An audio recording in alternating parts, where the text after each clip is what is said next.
अगर आप भी चाहते हैं नए नए वीडियो देखने के लिए अभी हमारे रुपेश बिहारी एसपी चैनल को सब्सक्राइब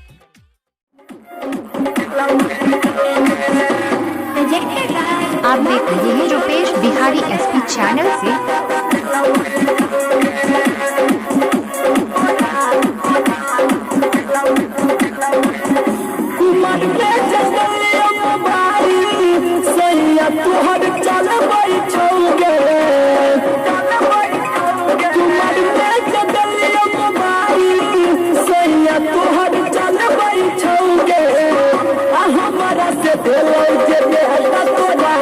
आप देख रहे हैं रुपेश बिहारी एसपी चैनल से।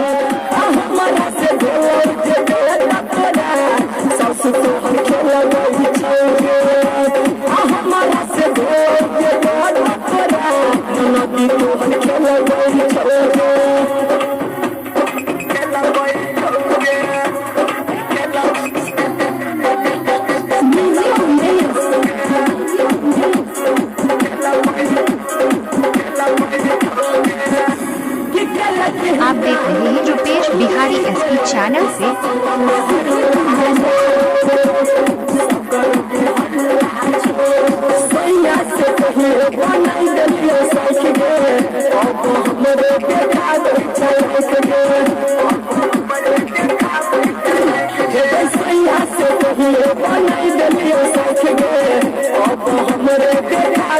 आप देख रहे हैं रुपेश बिहारी एसपी चैनल से।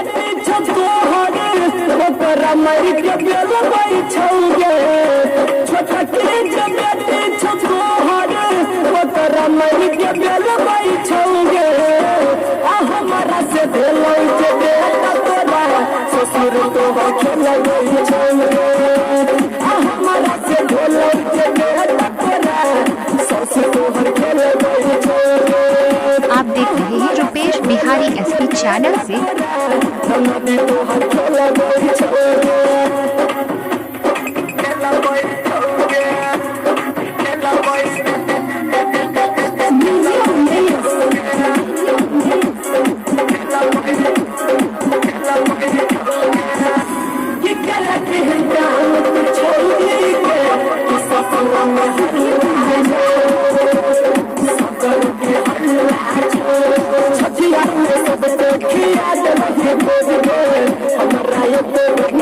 Rupesh Bihari SP channel Ajarpur Buddhuchak.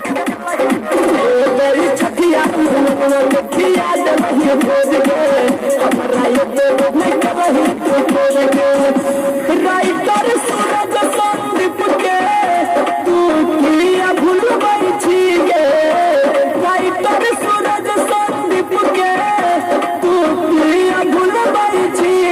आप देख रहे हैं रुपेश बिहारी एसपी चैनल से। आप देख रहे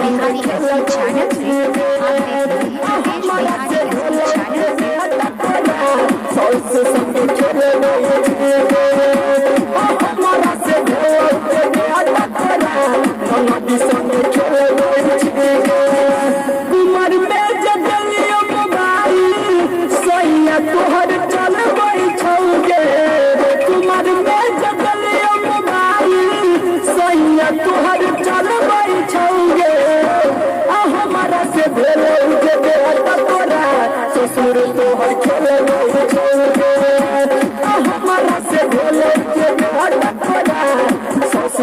अगर आप भी चाहते हैं नए नए वीडियो देखने के लिए तो हमारे रुपेश बिहारी एसपी चैनल को सब्सक्राइब करें, बेल आइकन दबाना ना भूलें ताकि सबसे पहला वीडियो पहुंच सके।